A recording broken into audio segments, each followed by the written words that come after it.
What would you do if the very first step of your life had to land on a ledge above a fatal drop? Not a metaphor. A mountain goat kid, just hours old, follows its mother across a near vertical cliff. It does not scramble, it does not look down. It places each foot with something that resembles calm and moves on. Now look at the full cliff.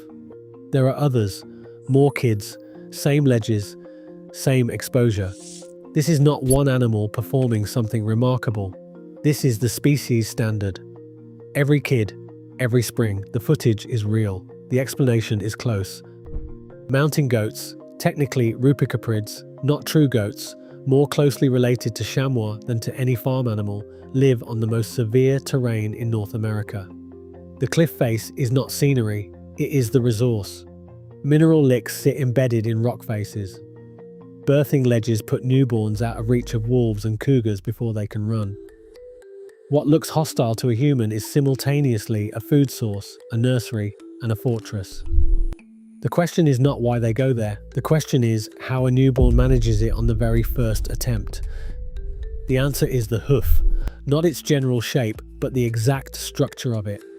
Each hoof has a hard outer rim made of keratin, the same material as a human fingernail, that catches rock edges the way a pinching thumb catches a ledge.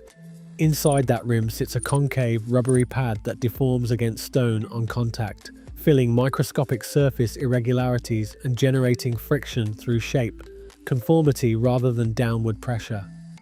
The hoof does not press flat, it closes around the rock. There is a problem with that answer. A newborn kid's pads are soft, undeveloped, untested. The full hoof mechanism takes weeks of contact with rock to mature.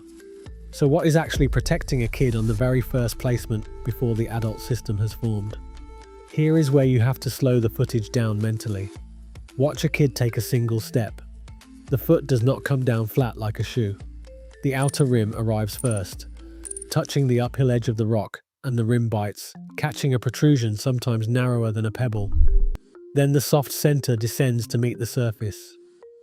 You can almost see the pad give slightly, the way a resilient material yields under pressure. And for a fraction of a second, the hoof is hugging the stone rather than sitting on it. That is the friction event. It is over in less than a second. But what happens structurally in that moment is significant. The joints from the fetlock down can orient independently of one another, so each foot finds its own plane even when four hooves are touching four different surfaces at four different angles. On a narrow ledge, this means a kid can stand level, all four hooves in contact, all four finding friction, even when the rock face is not remotely flat. Now add the dew claws. Those two small projections above and behind each hoof look vestigial at a glance, the kind of anatomical leftover that no longer does much. On a gentle slope, that may be true, but on steep enough rock, when the main hoof begins to slide, the dew claws drop into contact with the surface and extend the grip area backward. They function as a secondary brake, a fail-safe, that only activates when the primary system is approaching its limit. There is also a structural fact about newborns almost no one mentions. A kid's body mass is a fraction of what it will become. The same grip geometry that holds a full-grown animal under full weight holds the kid under a much smaller load. The physics are genuinely easier for the smallest animal on the cliff. The grip system is real, but watch what happens in the moment before the foot lands. The kid pauses, sometimes less than a second, sometimes longer, with the leg extended, weight still held back. This is not hesitation, this is evaluation. Mountain goats appear to assess surface stability through load feedback, applying partial weight first, detecting the response through the lower leg's sensory nerves, and only then committing. They are reading the rock before they stand on it. The proprioceptive system in rupicaprid hooves is documented, though its full integration with surface choice behavior is not yet precisely mapped. What field researchers note repeatedly is that individual animals pause at unfamiliar surfaces in ways that strongly suggest tactile assessment before full commitment. For a newborn specifically, this matters. The hoof pad, however functional from birth, is at its softest and least experienced on day one.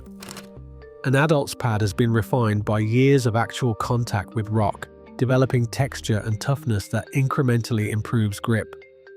The kid compensates, as far as researchers can determine, partly through the same partial load evaluation adults use and partly through something the foot's architecture provides automatically.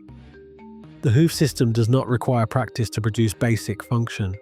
It produces basic function from the first contact. Experience improves it, but here is what the foot structure cannot provide. It cannot tell a kid which ledge to step on next. That choice, the route selection, the sequence of placements, is something kids learn by following their mothers over weeks and months. The anatomy is ready on day one. The knowledge takes longer. Here is the pressure that produced all of this. A mountain goat kid born on flat ground, within reach of a coyote, a wolf, or a cougar, has almost no defense. It cannot outrun anything on day one. Its mother cannot hold off a determined predator indefinitely. On flat terrain, a newborn is simply prey. Behavioral selection over many generations has favored does that move toward cliff faces in the days before birth. The ledge is not chosen for comfort. It is chosen because wolves cannot follow onto ledge systems at all, and because cougars, capable climbers on moderate terrain, tend to avoid the extreme vertical ground that mountain goats occupy. Observations of large predators near cliff-dwelling mountain goat populations show a consistent pattern. The predator works the edges, the approaches, the more accessible rock. The inner cliff, where a goat kid can stand safely on a ledge barely wider than a handspan, is rarely where the attack comes. Functionally, it is predator-free. This creates a difficult arithmetic. Kids do fall. Fall mortality among mountain goat kids is documented, and in some populations it accounts for a meaningful portion of early deaths. But the alternative, descending to open terrain before the kid can run, exposes the animal to a predator encounter where the outcome is very nearly certain. The cliff, statistically, may be the safer gamble. Not safe, safer. Those two words do not mean the same thing on these mountains. Now here is what changes the meaning of everything you just watched. When that kid steps onto a ledge above a 100-foot drop, every human instinct frames it as recklessness. An infant animal on a cliff. The danger seems obvious. What could be clearer? The cliff is not the dangerous choice. It is the safest maternity ward available to this species in terrain, shared with wolves, cougars, coyotes, and golden eagles, scanning for small, slow targets. Flat ground is where mountain goat kids die. The cliff is where they do not. What the opening footage of this video shows is not recklessness. It is maximum maternal protection, in a form that human perception is not built to recognize. The reversal goes further. Consider what the kid is actually doing. It is not performing a skill. It has never climbed before. It has had no practice on gentler surfaces, no gradual introduction to rock, no instruction from its mother about placement. Whatever is working on that first ledge is not learned, it is built. The hoof geometry does not require experience to function. The rim catches edges, the pad conforms to texture, the joints orient independently, the dew claws stand ready, and none of this needs the animal to have done it before.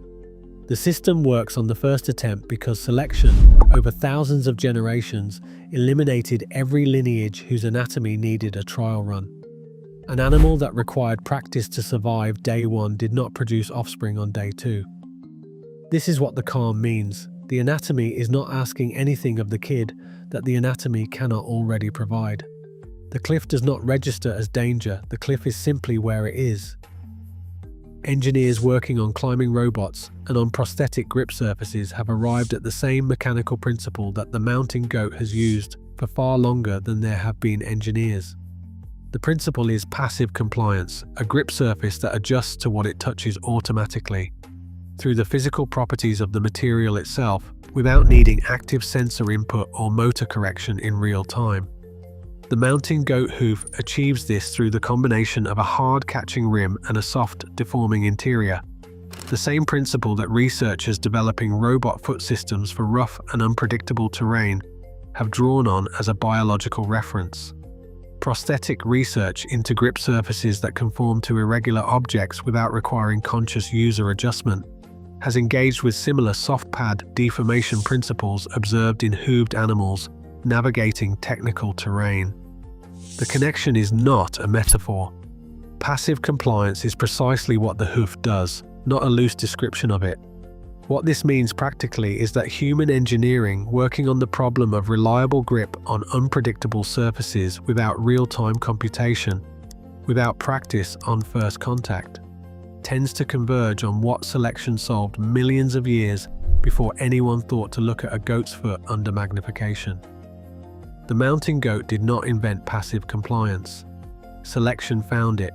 Engineers recognized it later. Back to the cliff. The same kid, an hour older, follows its mother along another ledge. From where a human watches, it still looks like the most alarming thing you have ever seen an animal do with apparent ease. Except that is not quite what you are seeing anymore. You are watching a passive compliant grip system operating within its design parameters. The hard rim on the outer edge of a hoof, no larger than your palm, is catching an irregularity in the rock. The rubbery center is deforming to meet it. The joints below the knee are each finding their own angle independently.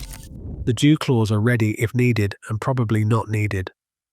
The kid does not feel any of this as performance. It follows its mother. It stops. It nurses briefly on a ledge above a long drop, and then it moves on, because the cliff is not the edge of the world. It is home.